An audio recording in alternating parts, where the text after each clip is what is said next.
Yes, this technically classifies as a filler episode, but I consider it essential because it is a huge fan favorite of the entire show, and it is one of my personal favorite episodes in all of anime. No joke. I love this episode that much, and I'm super excited to tell you all about it. So, strap yourselves in. This might be a little bit of a longer review because I do have a lot to say about this episode, but I will tell you right now, it is overwhelmingly positive. I only have one problem with it, and we'll get to it when we get to it, but the majority of this episode is amazing, and I'm so happy to finally talk about it with you guys. So, let's not waste any time and dive straight into it. What's up? What's happening? What's going on, everybody? Welcome back to Animation Station, your message for animation, including the blue hedgehog that runs faster than speed of sound, as well as TV and movies. I'm your host, Justin Spall. Welcome back to SoniCemberX. Let's talk about That's What Friends Are For, one of the sweetest, cutest, and most heartwarming episodes in arguably all of anime. And no, I do not mean that as hyperbole. This episode is so heartwarming, it's so cute, it's so fun, it really is an adventure. That's what the episode is. It's an adventure. It's a fun adventure. It's a memorable adventure. And it shows Sonic at probably one of his best as a character. Because, yes, he's a cocky, arrogant hedgehog for the majority of the time. But there's one thing about Sonic that has personally made me a huge fan of him all these years. His natural compassion and the way that he helps others through any situation that they're going through. It's really something beautiful. Sure, you see it in the games sometimes, with an example. Like with Merlina the Dark Queen in the Black Knight, where she doesn't want the world to end and she becomes a villain trying to prevent it from ending. But Sonic defeats her and helps her realize, in probably one of my favorite moments of dialogue in the entirety of Sonic the Hedgehog, and yes, that is saying a lot, because there's a lot of great writing in this series, that the beauty of things is that they have to end. It's what makes things special, and it's what makes things feel more worthwhile.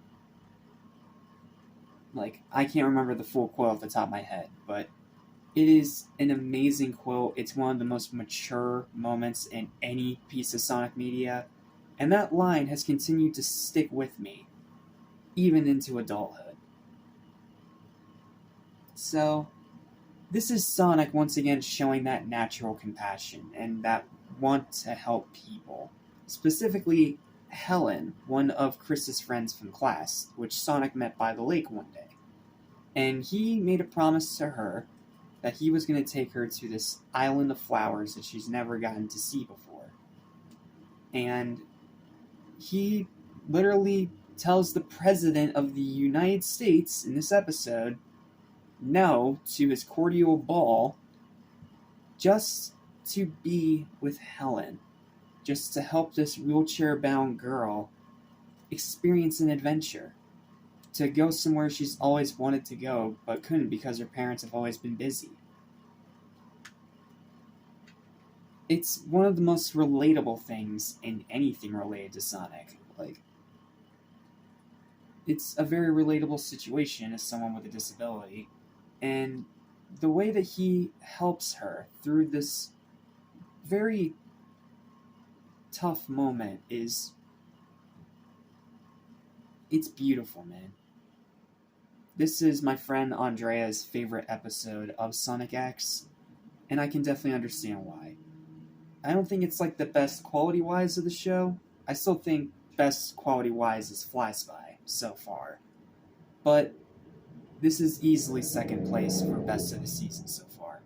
I adore this episode, and I want to give it the full review treatment. So this one may or may not be 20 minutes long. This one may or may not be a much longer, in-depth review, but this episode is just so sweet and so heartfelt that I want to give it the best treatment possible. So that's why the two-parter was rushed, and this one might be a longer review. So sit back, relax, and enjoy as we talk about one of the most sweet and heartwarming episodes in all of Sonic the Hedgehog. I hope you enjoy. Following Eggman's defeat, the episode opens up at the White House with Jerome Wise joyfully telling the president that the news of Eggman's defeat is sure to get him reelected. The president sadly retorts that Sonic is the one people see as the hero responsible for defeating Eggman, which I touched upon at the end of my review of that two-parter, for those of you that don't know. Wise notices Sonic's picture on the front page of every newspaper he can find and turns on the TV to find that Sonic is also on every channel. Wise panics about this and believes that they do not do something that might elect Sonic president. Realistically, we all know that would never happen, but it's a cartoon. You can stretch believability a little. Wise suddenly comes up with the idea of hosting a victory celebration party at the White House with Sonic as the guest of honor, and inviting the media so that the public will believe Sonic and the president are friends to increase the president's popularity to guarantee his re-election. In other words, it's kind of like a Sonic version of the court case trial from Miracle on 34th Street. I know that's a very random thing to compare it to, but think about it for a second. The judge wants to be re-elected, right? And his political financial advisor tells him to drop the case, that way he can be re-elected and that he isn't hated by the public for outing Santa as a fraud or whatever. That's the best way I can try to describe this comparison between Jerome Wise and the president with the judge from Miracle on 34th Street, Judge Harper. I know, sounds like a weird comparison, but if you've seen the movie, you understand what I'm talking about here. It has that same kind of vibe. I'm taking this off because it is getting a bit stuffy in here. Anyway, let's continue now. Sorry for going off track. That's just immediately what popped in my head when I really thought about it.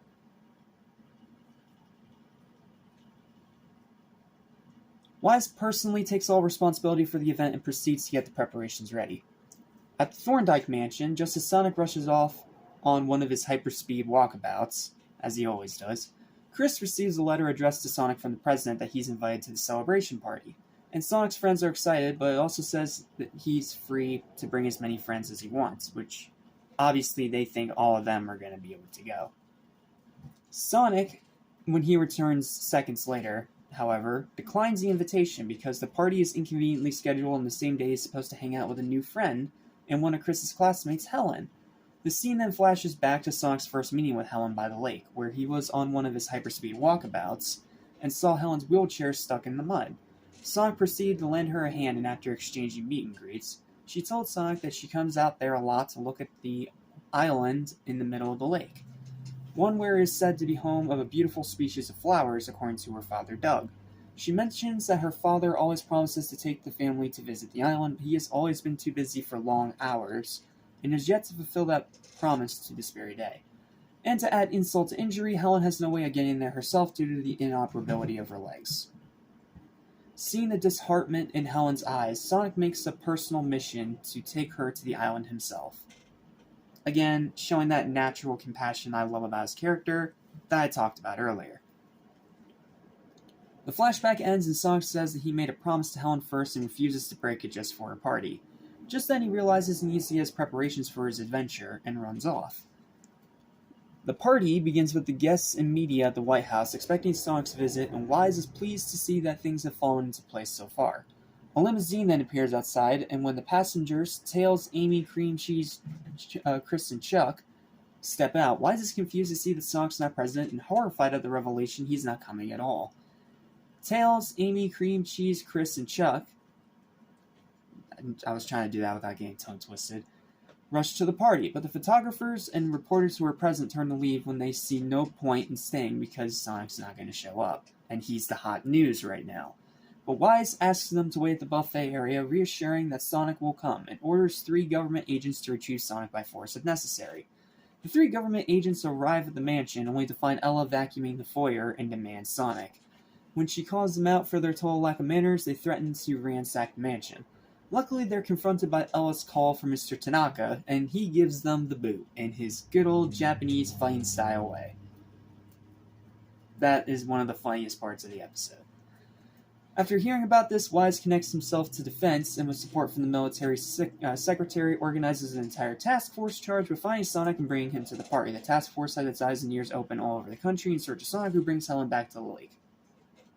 Yeah, in other words, Jerome guy gets super butthurt that Sonic's not at his party, so he literally uses all the military's forces to bring him in by force. Yeah, the dude's kind of a spoiled brat. Seriously, Wise is the worst part of the episode, and we'll talk about why later. Back at the White House, Mr. Annoying keeps trying to stall for time while the task force continues their hunt. They manage to lock onto him when they spot him running back at the Thorndike mansion to retrieve the boat and life jackets. He rushes back to the lake after deflecting a smoke bomb attack from the helicopter, and finds his patience tested when the rest of the task force are in hot pursuit. However, the police end up giving up pretty quickly since they know they'll never catch him. Nice continuity from the pilot episode where they tried to catch him. And Sonic returns to Helen with the boat at sunset. Beautiful imagery here, I gotta say. Back at the White House, the photographers and reporters complain about Sonic's absence again, but Wise keeps them company by serving them food and drinks. Sonic and Helen finally set sail towards the island, and Helen can't begin to express her joy over finally visiting this island. The only thing she wishes is that her family was there to share the moment with her and Sonic. Just before they can reach the island, though, their boat's attacked by the army, which forces Sonic to take drastic action to escape with Helen in his safety onto the island. He manages to use the grappling hook to swing on over to the cliff with Helen in tow. They don't quite make it, though, but that doesn't stop Sonic from motoring up the cliff, using his super speed as he does. Despite all of the risks, Helen takes it as a thrill ride of an adventure, not something she'd ever expect to experience in her life due to her limitation. A really nice little message for anyone that's disabled that struggles with this stuff in real life. Like, just because you have limitations does not mean you're not allowed to have an adventure. That is a really nice little message there. Sonic notices the helicopters are refusing to accept defeat, and he and Helen proceed on their quest. Time passes by at the buffet at the White House, while Wise stresses over Sonic not showing up becomes abundantly clear. Chris wonders what he's doing out of boredom. At the island, more army troops arrive on hover scooters to find Sonic in the forest, while he and Helen take a moment to chill. She tells Sonic how much she greatly appreciates the effort of her parents to look after her health, but admits all she really wants is to spend more time and have fun with them. She also admits to him that he's done nothing except show her the most thrilling time of her life today. So cute. Without much time to reflect on this, Sonic discovers that the army has dispatched a squadron of soldiers pursuing them, leaving Sonic and Helen on the run and ready to rock. They race through the forest and manage to outrun the soldiers to safety when they come to a cliff. Sonic rockets his way up again, and they are shocked to discover they have finally arrived at the meadow of flowers that Helen's father mentioned about. This is an adorning sight to both Sonic and Helen, as they see nothing but beautiful flowers as far as the eye can see. And the flowers are really pretty. Like, really, really pretty. With their quest complete, Sonic proceeds to pick some flowers for her, but she stops him from doing so, to which he understands to leave the flowers as they are, so the beauty can still be preserved, especially when Helen returns with her family eventually later on. The soldiers are still persistent enough to capture Sonic, and he won't allow them on top of the cliff, or they'll ruin the flowers. So he takes off with Helen again in the opposite direction, away from the meadow, to which they follow, and the flowers are safe. Just then they hit a dead end against the edge of a cliff leading to the lake, and seem to be cornered by the authority soldiers. An authority helicopter flies by as well, showing that this adventure is far from done yet. Despite being vastly outnumbered, Sonic manages to trick the authority soldiers and the helicopters into firing their grappling hooks together so that they tangle into an unbreakable knot. Sonic pulling that same trick he did with the police back in episode 1.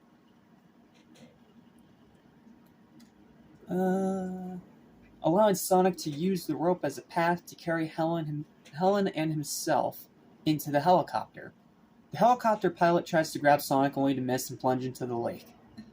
Sonic quickly grasps the ability to pilot the helicopter, something he even says himself is usually Tails' thing, but he shows that he himself can fly a helicopter, and uses one of its grappling hooks to retrieve Helen's wheelchair before they fly off. As they make their escape, Helen receives a magnificent view of the top of the island where the meadow is, and it turns out to be even more beautiful from the sky.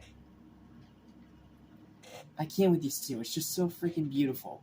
As it is late, Sonic decides it's time to end their adventure and take Helen home. However, Helen pleads for Sonic to visit the White House because the president has been waiting for him, and she does not want to be the cause of him not being there. Her being the selfless, wonderful character that she is. I really hope we see more of her. She's such a good character, man. Sonic agrees and they set sail for the White House. Wise catches wind of all the transpired events just as Sonic and Helen finally arrive at the party. Sonic meets the president, and they exchange pleasantries just as Wise planned all along. Excitedly, he asks the camera and reporters to come document the momentous occasion, only to hilariously see that they've all passed out from exhaustion because of the wait. The event ends with everyone sharing a laugh while he goes haywire. Cathartic, to say the least, after him being annoying for the entirety of the episode. In the end, Helen tells the story of her exciting adventure to her parents at dinner. As Helen's parents excuse themselves to refresh their dinner plates, they have a private conversation. Helen's mom is tearfully touched by her daughter's excitement, in which they had not seen in quite some time, while Helen's father, Doug, notes that he has been working too hard and decisively plans to take the family on a trip back to the island soon. The episode ends with them returning to the dinner table to hear the rest of Helen's story, specifically the part where they escaped in the helicopter, and Sonic is revealed to be listening to Helen tell her story all the while resting on the tree in Helen's front yard. It's such a sweet episode, dude. Like, yes, Wise is extremely annoying, and I could have done without him whining and complaining for half the episode, but honestly, I can more than put up with that when the rest of the story is this good. Like, yes, it technically counts as a filler episode because it doesn't really forward the plot much aside from Sonic finally meeting the president face to face and shaking his hand. But I don't care. I consider this an essential episode just for the cute moments alone showing just how great of a character Sonic really is. Yes, he's cocky. Yes, he's arrogant. Yes, he's the hero that saves the day. But at the end of the day, he's just a compassionate, nice guy.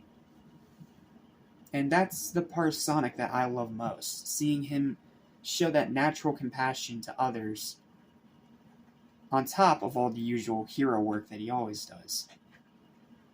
Like, that's what makes Sonic a great character. And that's why Sonic is such a comfort character for so many people. Because yes, he's cocky. Yes, he's arrogant. But he has a big heart. And he has so much natural compassion for others around him.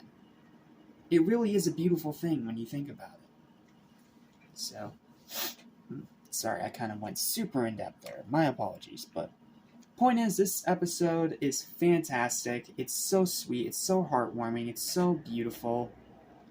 You just need to see it for yourself. And it's free on YouTube. You have no excuse not to. So, let's end it off with some trivia. Excluding the title and the headline, all the text on the newspaper Jerome Wise Hands the President is copied directly from an article published by the New York Times in 2003 documenting the 2002 to 2004 SARS outbreak. I'm sure that was not intentional. The Australian DVD gives the name of this episode as Cream and Cheese. Dumb, because they're barely in the episode. This is the first episode to feature the new ending song, The Shining Road, for the Japanese version. Very nice song. This is the second episode that Dr. Eggman does not appear in. Like I told you, filler episode, aside from the ending. This episode is the second Sonic-related media to feature drunkenness, the first having been the Adventures of Sonic the Hedgehog episode Hero of the Year, though the reporters and photographers getting drunk was edited out of the American dub, where they instead drink orange juice, eat salami, and fall asleep because they waited so long for Sonic to arrive. Yeah, I forgot about that part. Sorry. Sorry. I forgot about that part. This is the first time the 4Kids Entertainment logo was no longer shown in the PAL version of the series after the ending credits. The TMS Entertainment was still shown after the theme was ended. It remained like that for the rest of the series and onward, and this is one of the few episodes that rarely uses the face fault anime effect. Whatever that is. Is there any goofs in this episode? Nope. Yeah, and there's also no animation goofs. In the original, the party was in 2 days' time, and the dub, it was on Thursday. That's pretty much the only regional difference outside of the drinking. Yeah, I forgot there was drinking in this episode. Sorry. My bad, I was going over the plot from the dub, not the plot from the Japanese version. Oops. But, yeah, that's the plot. Let's go ahead and get to my final thoughts, because this review is long enough. One of my favorite episodes, and not just X, but honestly in all of animation. I just adore this one. Sonic's scenes with Helen are absolutely adorable, and so heartwarming, as it highlights one of Sonic's best traits, his caring nature for others. Him outrunning the military is hilarious, just like him outrunning the police was in the pilot episode of the show. The action is great. It's not super complex or anything, but it's great action with Sonic outrunning the military. The ending is really sweet. It's such a cute ending, man. It's so cute. The voice acting is absolutely wonderful from Amy Birnbaum as Helen. Seriously, amazing job to the voice actress here. She makes her sound so sweet and innocent, but also a little mature beyond her years and understanding of the situation.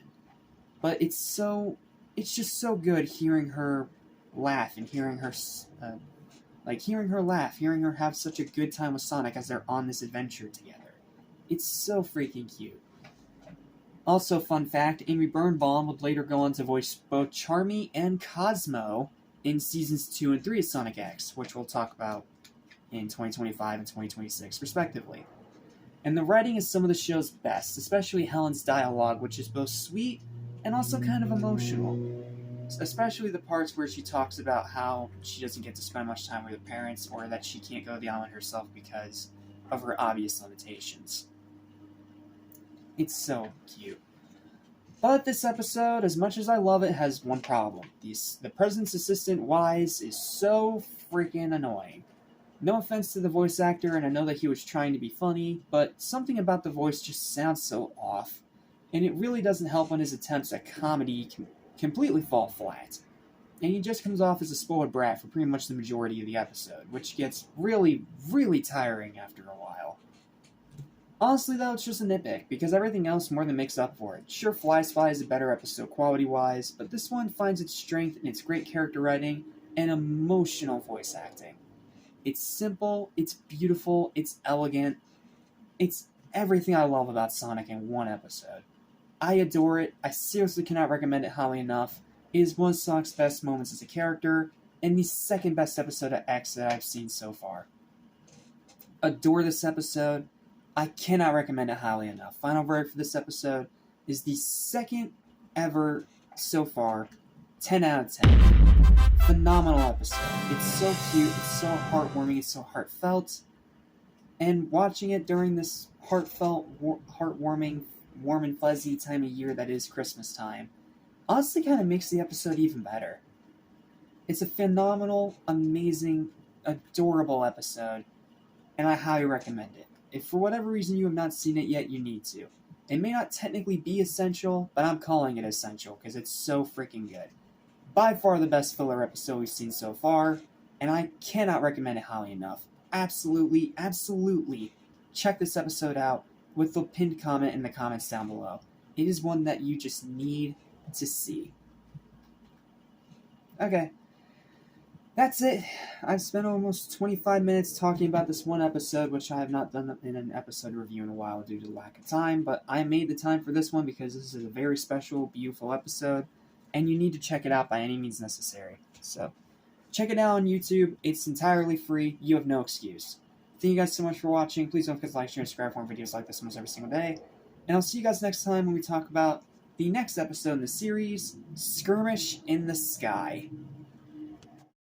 Lesson I'll soon forget. So listen and you won't regret. Be true to yourself, don't miss your chance, and you won't end up like the fool who ripped his pants.